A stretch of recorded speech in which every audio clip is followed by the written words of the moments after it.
Hi all, I'm Dasun and this is my first video on programming in C. Okay, the very first thing you need to do before starting out in C is to make sure that you have a compiler. What is a compiler? A compiler turns the program that you write into an executable that your computer can actually understand and run. If you are taking a course, you probably have one provided through your school. If you are starting out on your own, your best bet is to use code blocks with MinGW. If you are on Linux, you can use GCC, and if you are on Mac OS X, you can use Xcode. If you haven't yet done so go ahead and get a compiler set up. You will need it for the rest of the tutorials. Uh, as I'm using Windows 7, I downloaded and installed code blocks with MinGW, and throughout these tutorials I'm using code blocks, but don't worry, you can use any compiler according to your operating system and according to your desire. Okay, then let's start with an introduction about C programming. Every full C program begins a function called main. A function is simply a collection of commands that do something.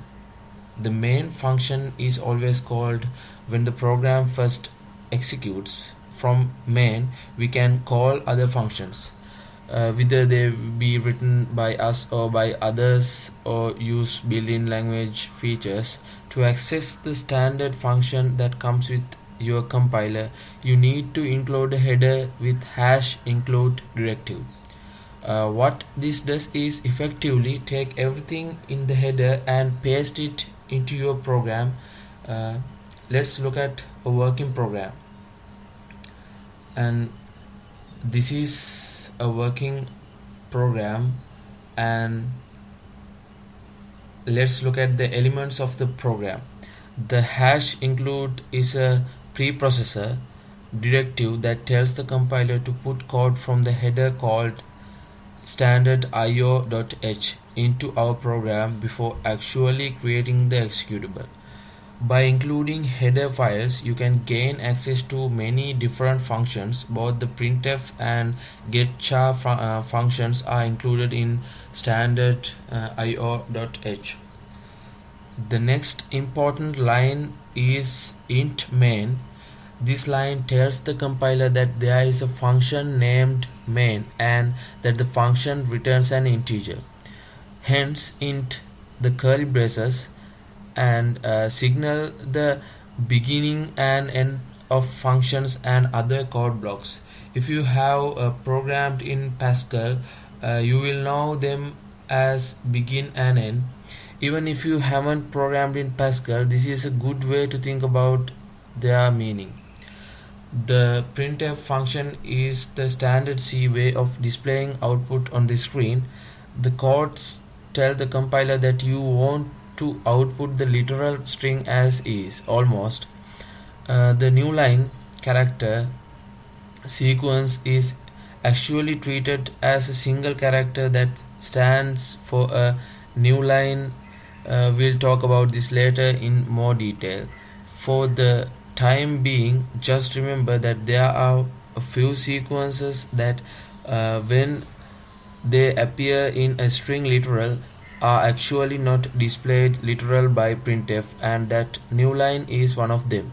The actual effect of new line is to move the cursor on your screen to the next line. Notice the semicolon.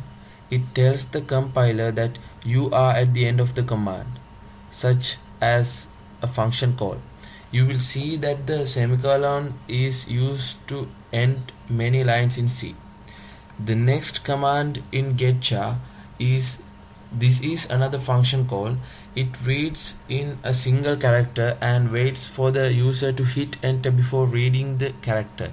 This line is included because many compiler environments will open a new console window, run the program, and then close the window before you can see the output. This command keeps that window from closing because the program is not done yet, because it waits for you to hit enter. Including that line gives you time to see the program run. Finally, at the end of the program, we return a value from main to the operating system by using the return statement. This return value is important as it can be used to tell the operating system whether our program succeeded or not. A return value of 0 means success. The final brace closes of the function. You should try compiling this program and running it. You can cut and paste the code into a file, save it as a.c file, and then compile it. If you are using a command line compiler such as Boolean C++ 5.5, you should read the compiler instruction for information on how to compile. Otherwise, compiling and running should be as simple as clicking a button with your mouse, perhaps the build or run button. You might start playing around with the printf function and get used to written simple C programs. Now let's try the code in real time.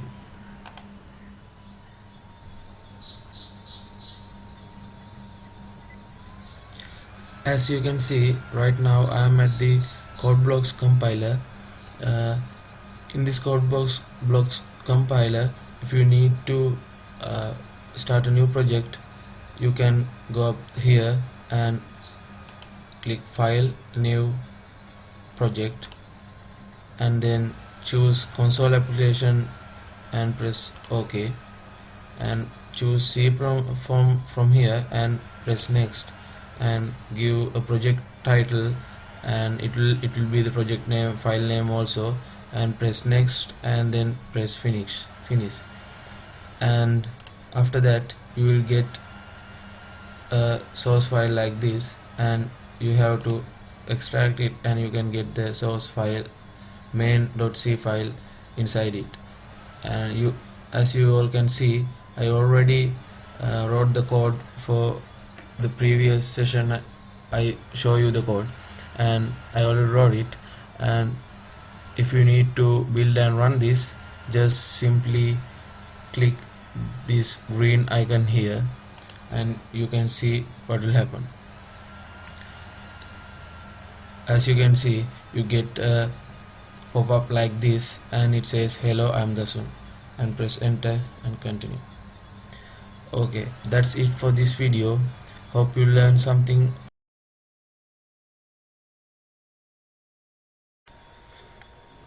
Okay, this is the end of the first video tutorial.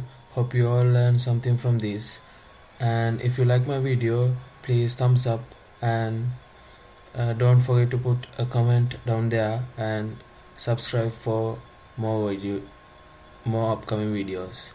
Thank you.